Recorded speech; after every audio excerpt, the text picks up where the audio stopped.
On Saturday, something terrible began in Moscow. Filmed this, as you can see. Residential complex, heart of the capital, Moscow city. There was just such an explosion here. Oh my gosh. Wow, unbelievable. The asphalt just cracked here. The GUR carried out a brilliant special operation in Moscow and the Moscow region, St. Petersburg and Kaliningrad. In short, something just blew up. The vibration was just like from a drone. Everyone woke up right now.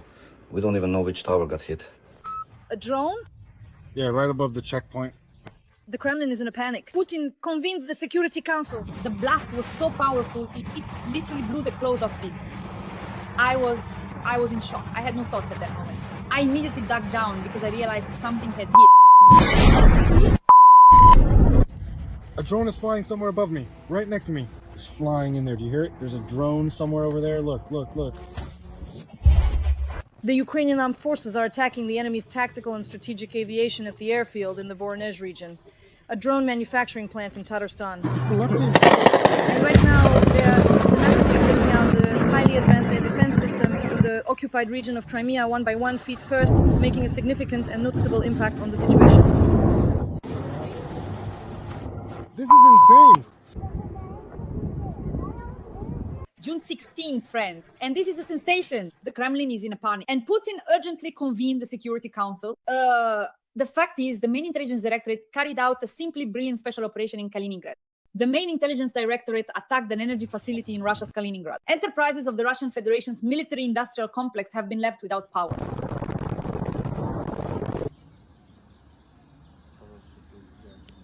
Ukrainian long-range kamikaze drones attacked the Alabuga special economic zone in Tatarstan. There are several factories located there, including the production of Shahed drones, also known as Geran 2. Stop. There. It's about to hit right here. Fuck. Take cover. Boom, bada boom, everything's on fire.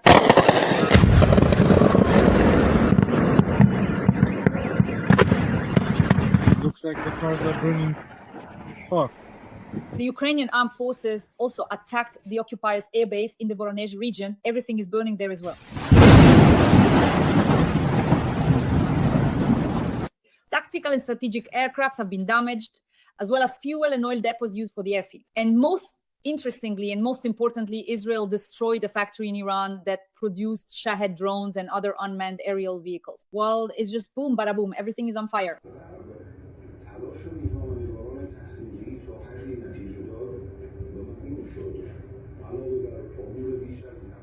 Ukraine's defense forces are taking out Russia's air defense system in Crimea feet first. They are preparing for the deoccupation of the peninsula. There it is flying. Damn.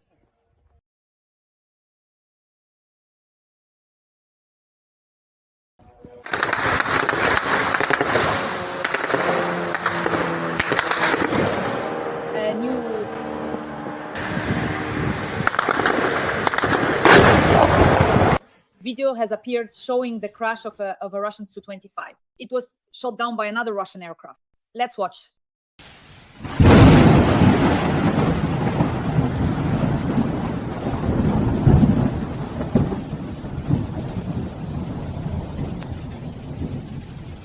Friends, please like this video, subscribe to my YouTube channel. Take care. Write a few kind words in support of Ukraine in the comments, and also let us know where you're watching from, your location. We work for an audience all over the world, so every like, comment, and subscription from you is priceless. Like, comment, subscribe, and let's go. Guys, Azot is on fire over there, and you could hear gunfire. You can hear shots being fired. And right now, it's really scary, and how can I put it? You can hear the sounds of shooting over there. And that's Azot. I actually filmed the drone. Friends, this is the most important news of the day. The GUR attacked an energy facility in Russia's Kaliningrad. It is reported that at night, agents drained the coolant from a transformer and set the facility on fire. As a result of the fire, the infrastructure was severely damaged, and almost all facilities of the Russian military-industrial complex and army were left without power. Let's take a look at this footage.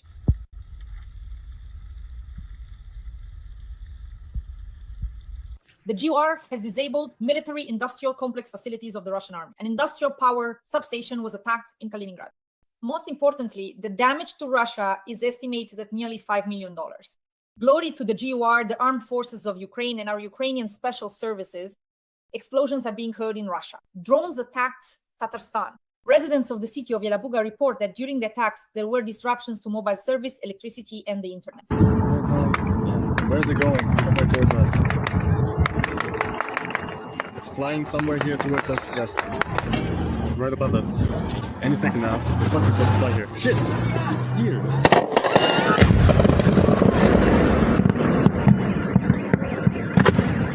From the very early morning, two airports in Tatarstan, Kazan and Nizhnekamsk introduced restrictions on arrivals and departures. At 6:30 in the morning, a drone danger alert was declared in the region.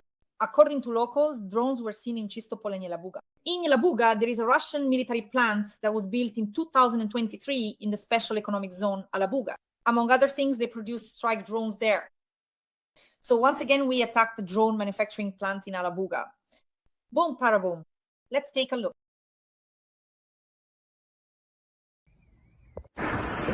Looks like the cars are on fire, damn it.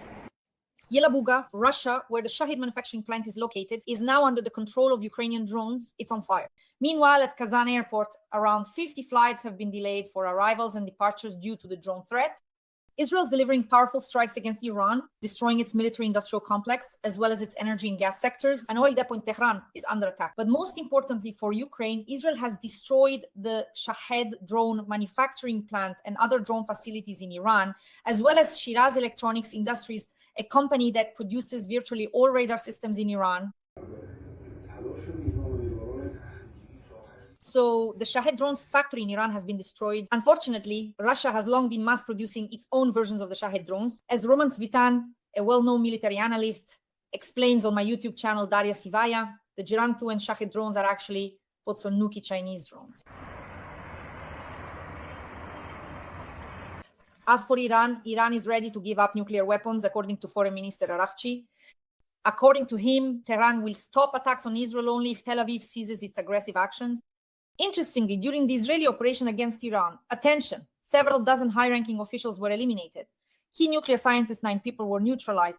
A significant amount of weapons stockpiles, ballistic missiles, laboratories, oil and gas terminals were destroyed, and most of the air defense systems were put out of action.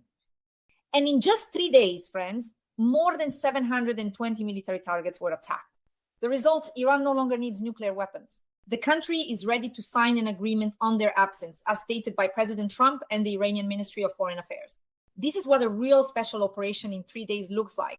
We sincerely wish that our GUR, SBU, and other Ukrainian special services carry out brilliant operations on Russian territory, so that Russia decides to stop its so-called special military operation.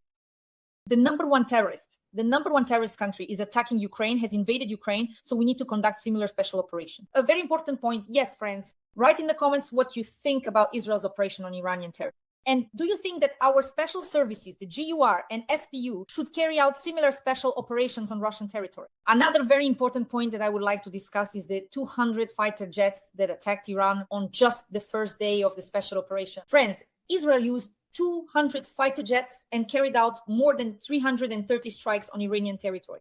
Without a doubt, Ukraine needs fighter jets. This is very, very important. Every voice matters. Join our community, support independent journalism, and help us bring you the truth from Ukraine. Become a member of Ukraine today. Join us now.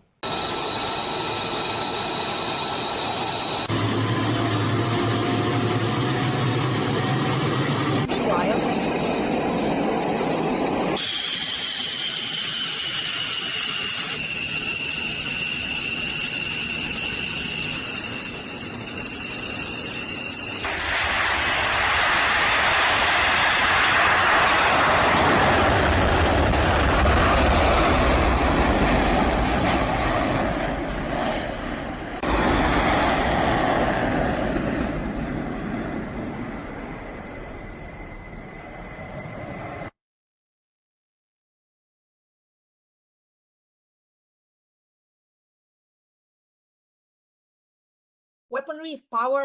The artillery of the Ukrainian Navy is taking out Russia's air defense system in Crimea feet first. We are preparing for massive missile strikes with Ukrainian Neptunes and other missiles on the territory of temporarily occupied Crimea. We are preparing for the deoccupation of the peninsula, and a new video has appeared showing the crash of a Russian Su-25 near Soledar. It was most likely shot down by a Russian aircraft. Let's take a look at this footage.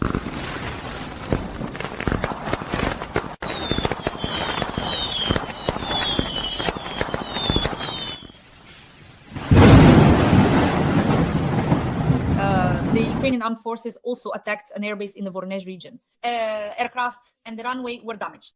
And certainly the oil depots at the base, which are used for Russian aviation. Let's take a look at this footage. There was a missile strike, as a result of which it is now completely on fire.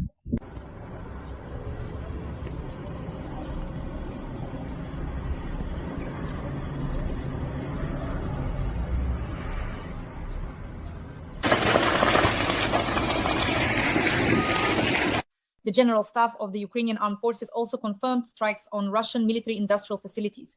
We attacked the Nevinomysk Azot plant in the Stavropol region. They produce some of the key components for explosives, ammunition, and rocket fuel there. A fire was recorded in the industrial zone near the target. The damage is extensive. Guys, the nitrogen plant is on fire there, and you could hear gunfire. You can hear shots being fired, and right now it's very scary. How can I put it? You can hear the sounds of gunfire there, and this is nitrogen.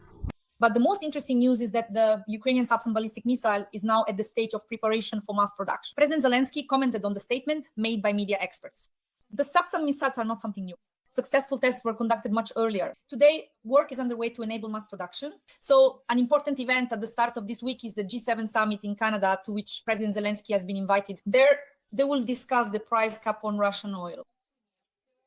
It needs to be lowered accordingly from $60 to $45 per barrel. But unfortunately, the United States continues to resist lowering the price cap on Russian oil from $60 to $45 per barrel, according to Bloomberg. This reduces the chances that the G7 at the summit in Canada taking place from June 15th to 17th will agree on sanctions that could deal a serious blow to Russia's budget revenues. The final decision rests with President Donald Trump. Economists have not yet lost hope for a unified position on lowering the cap, the agency's sources said. However, so far, there are no signs of a change in the position that the United States outlined at the G7 finance ministers meeting. So Donald Trump is playing into Putin's hands, and we understand this perfectly well. This week, according to Merkel, the European Union will definitely vote on a new package of sanctions. There will also be reductions, yes, in the price cap on Russian oil. So the European Union wants to lower oil prices to $45. But without the United States of America, it will be practically impossible to implement this measure because American insurance companies will simply continue to insure accordingly oil shipments above $60, and this will not work. That is why it is very important for Europe and America to act together. This is it. This is fucked up. As for temporarily occupied Crimea, we are destroying Russian air defense systems there. The spokesperson for the Ukrainian Volunteer Army, Serhiy Bratchuk, made a statement noting Israel's tactic destroying air defense systems first. And a simple parallel, let's compare this with our situation in Crimea, which is exactly what Ukraine's defense forces are working on in terms of demilitarization. Absolutely right. They are taking out the Russian air defense system in our Crimea feet first. And for what purpose? So that afterwards they can deliver more significant strikes on other targets.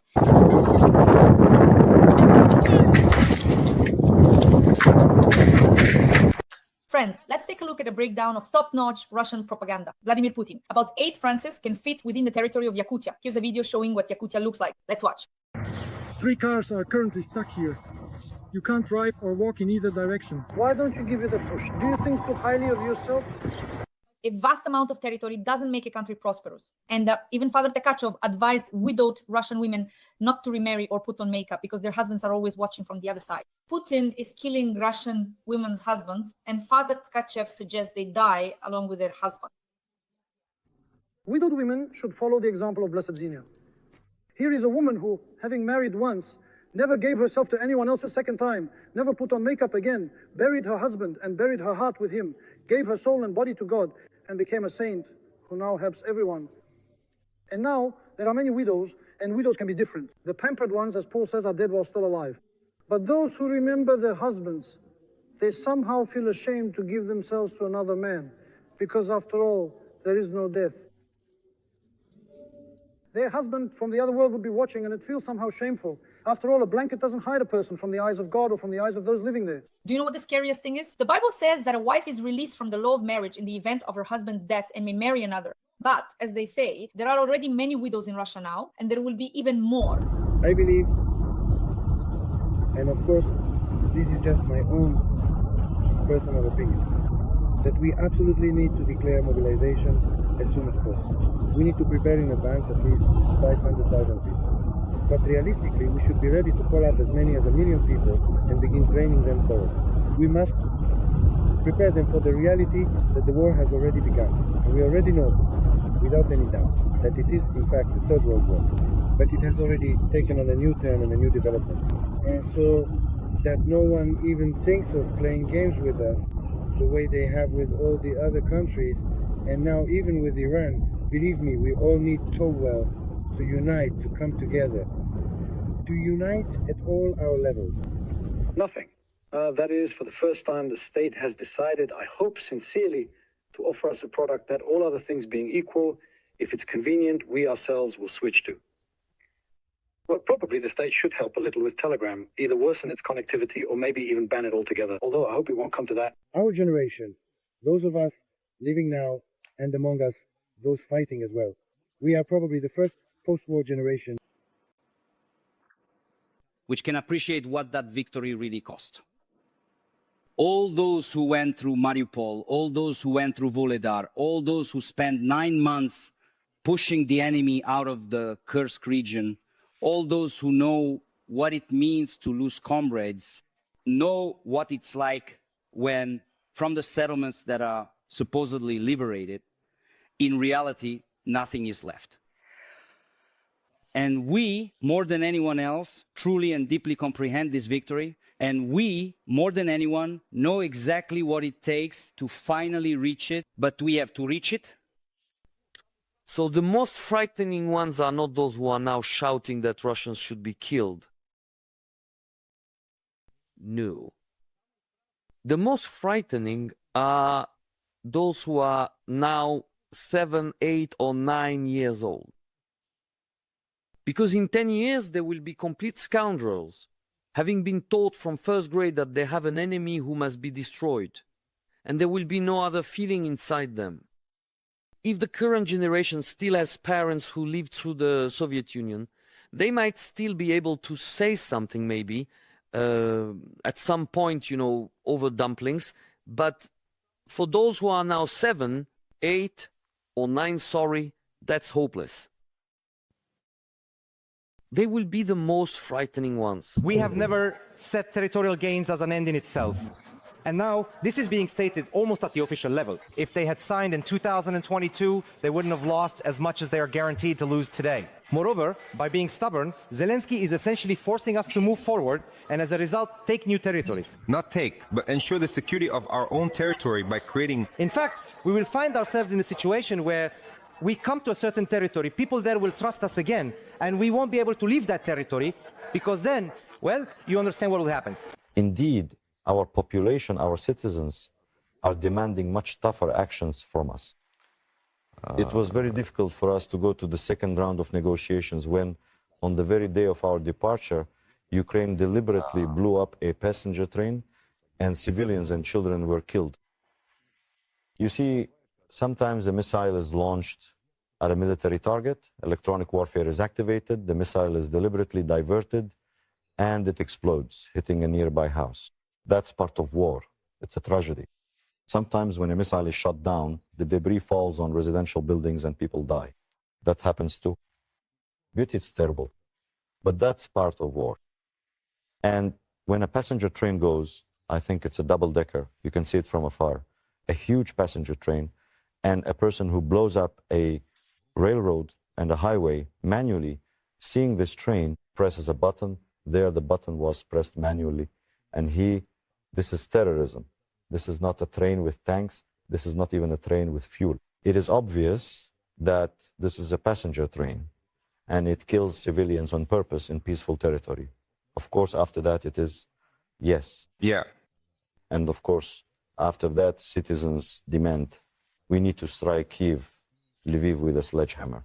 Enough negotiations. And it's very difficult for us in this regard. And here this problem with air defense really comes up. And today you raised the question. With whom? With Zelensky. They have a real... But I also don't like that they're reaching deep into our territory. I'm waiting for us to finally make systemic decisions, because I'll ask a simple question. Who is responsible for air defense inside the country? And we won't find an answer to that. Who should be responsible for making sure industrial facilities are protected? How is that possible? How do we bring the legislation into order? Because, well, okay, if one of our air defense systems falls on some residential building, who will be held responsible for that? Does our law describe this? Does it allow for it? Do we need to go back to the Soviet air code once again? We need to go back. No, maybe we just need to take a look. We have the National Guard, which can brilliantly handle this task. If we give the guys everything they need right now... In order to stay in power forever, you need a constant enemy. You need a war that personally, well, honestly, doesn't, perhaps actually, but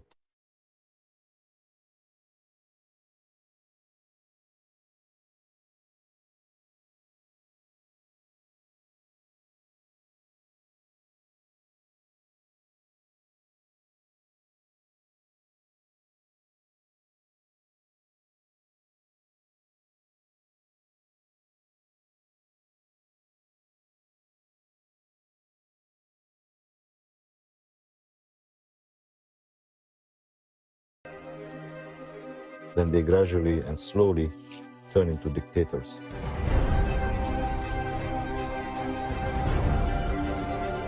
Friends, thank you for being with us. Please like this video, subscribe to my YouTube channel, Dasha Shaslivaya, and write a few kind words in the comments to support Ukraine and the armed forces of Ukraine. Thank you for being with us.